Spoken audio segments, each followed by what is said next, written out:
Hey guys, so I'm back with another makeover. So I'm finally doing a makeover on someone else on this video. I have the honor of doing one of my good friend.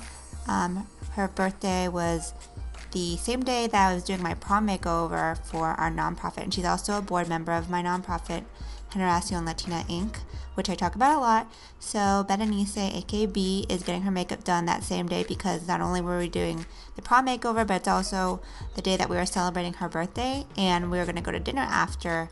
So here I am trying to hurry and do her makeup in between a whole bunch of our high school students for prom.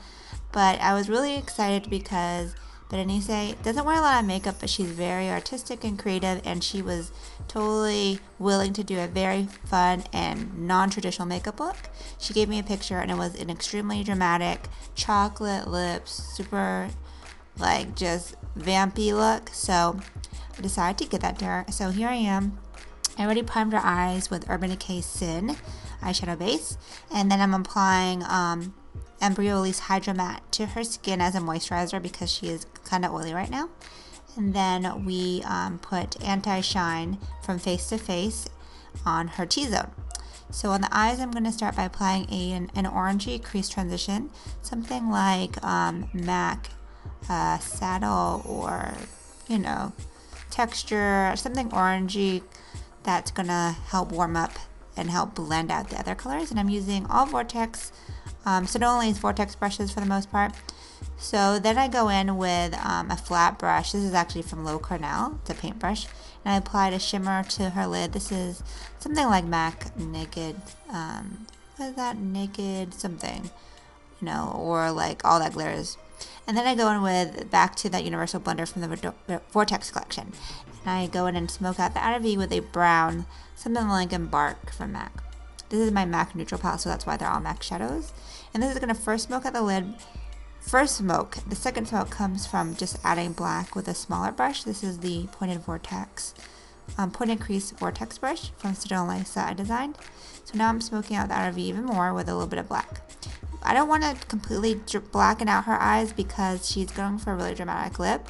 So just a little bit of the outer V. I don't want to make her eyes look any smaller. And then just make sure to go in and blend out all your lines. This is the EB13 from the Synthetic Vortex collection.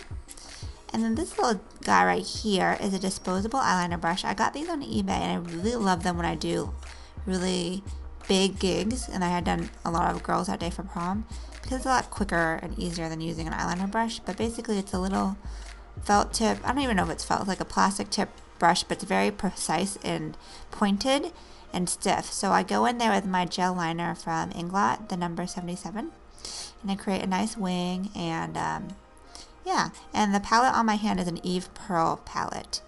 And then I go in with white on a waterline. This is from Rimmel. It's one of the Rimmel Kohl pencils.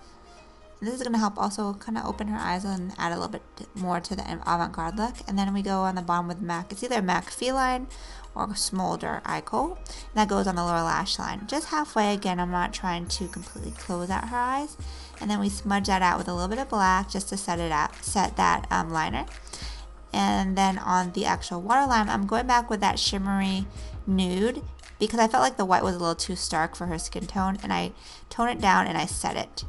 And then I'm applying lashes. I'm doing a stack of 747 mediums with another lash on the outer half just to give more of a fullness to the outer half of the lash. And I'm using dual lash glue, and I just pop those bad boys right on.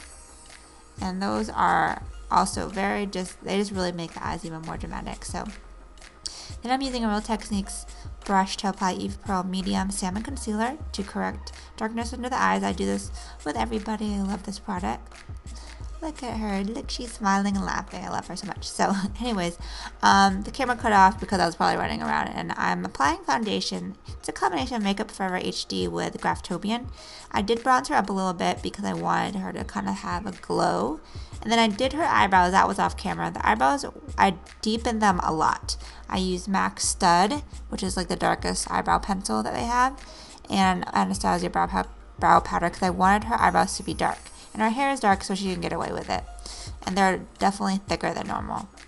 So Onto the face, her base is pretty much on. She doesn't need a lot. She has really nice skin, but I definitely wanted to just kind of add a little bit more dimension with highlight and contour. So then I'm using a lighter shade underneath the eyes. Not crazy light. Okay, just a little bit lighter just to brighten. And I'm applying that to under the eyes, chin, nose, a little bit on the forehead with just a traditional foundation brush. As you can see, this helps to also match her chest a little bit more because we did decide to bronze her a little bit with the foundation. So I'm going to go ahead and set that with my favorite Luxe Essentials brush, and I'm using MAC Soft Focus shaping powder with a little bit of the white color. What's that called? Soft Focus and Emphasize, I think. So that's going to set the light concealer to kind of make it not budge, but it also gives it a nice satin finish. It's not completely matte like other powders, so it also kind of gives it a little bit of a glow. So that is from my custom Z palette where I put all my highlight and contour colors. Then I'm going back in with a darker foundation from Graftobian. This is from the Graftobian Super Palette in Warm, and I'm contouring now. And I'm just doing a cream contour first around the perimeters of her face and a little bit on her nose.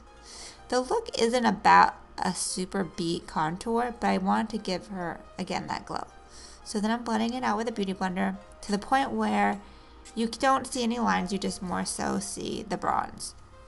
This is a damp beauty blender, and I'm just patting it onto the skin. As you can see, the beauty blender is pretty big because it's wet.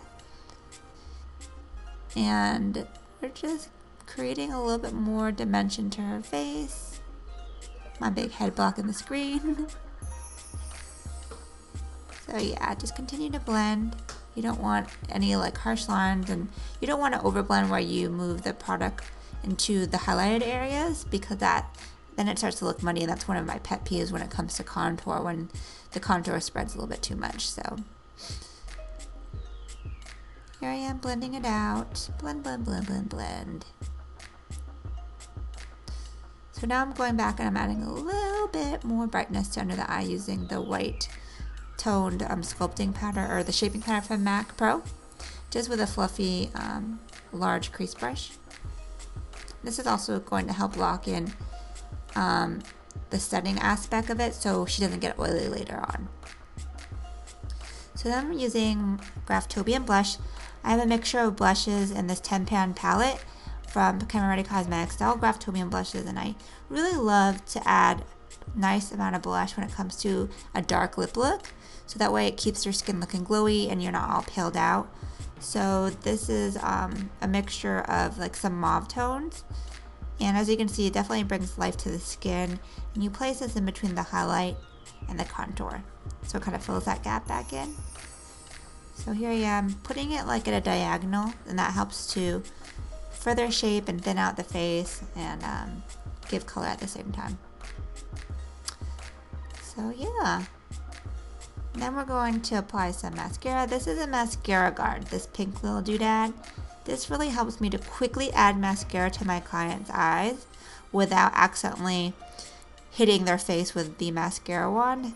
So I'm doing the bottom first, and then I'm doing the top. So this little guy comes in so handy because you don't have to have as steady of a hand, and you can really get in there and get the mascara on. So I think I'm using, like, it's just a random drugstore mascara. It doesn't really matter when you have falsies. So apply it to the bottom and then flip it over and then do the top. Back when before I started using this, I would just kind of put my pinky finger as a guard between the lashes and the lid, the eyelid, so that way it wouldn't hit, but this keeps my fingers clean. As you can see, the mascara gets on the pink guard and not on your fingers and not on the client's lid.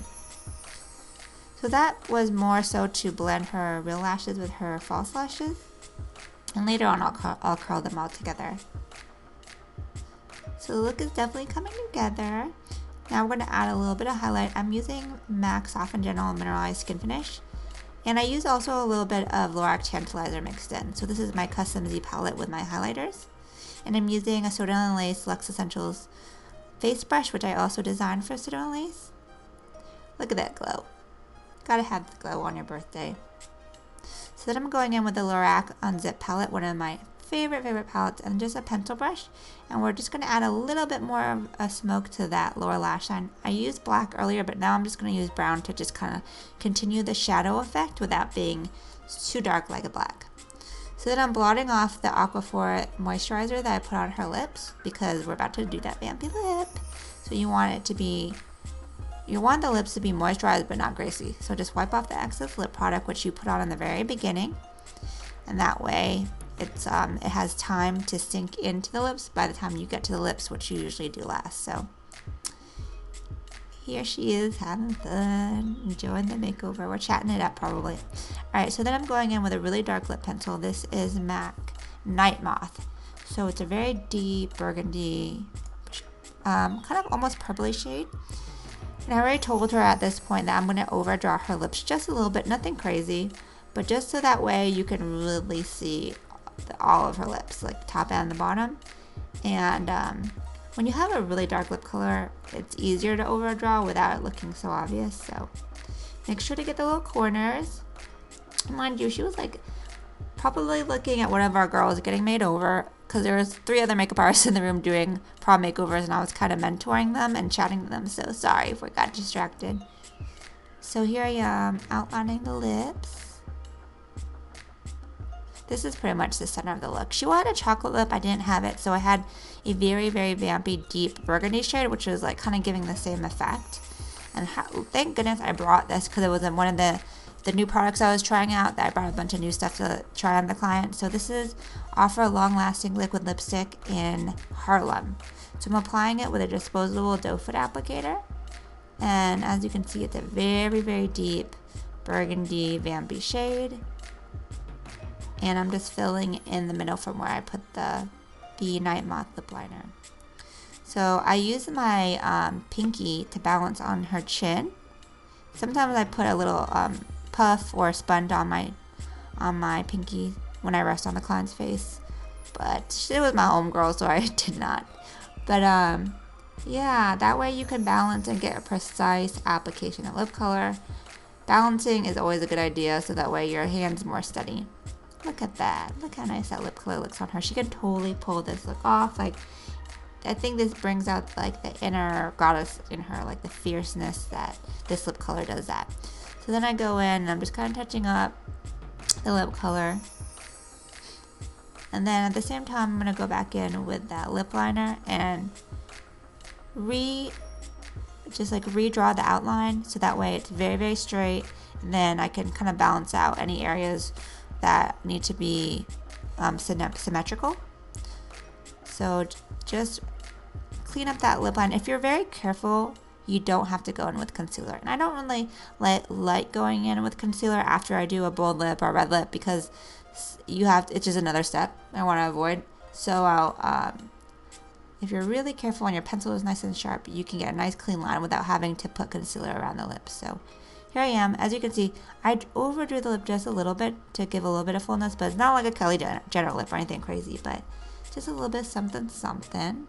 And now I'm going back with my Alcone Preo lash curler. This is like one of my must-have favorite tools. It pinches the lashes together and prevents droopiness of the lash. And I have this on in my description box in the link to my Alcone at home web store. So that's where you can get it. It's such a great tool, like total must-have. So now I'm going to set her face with Skindinavia Makeup Setting Spray. And we are going to fix her hair, and she's done. So this is the final look. Look how good her hair looks with this makeup. She has such gorgeous, shiny, natural, dark hair. And then I told her to pose for the camera, so that's what she's doing. This is the final look, my birthday vampy look on my girl Berenice. So I hope you guys enjoyed this. If you guys like me doing makeovers on other people and you want me to film them, let me know. I can continue to do that. Yeah, that's a final look. I'll have all the pictures and products used on makeupbyrenren.com. And until next time, hope you have a great night. Ciao, Bellas.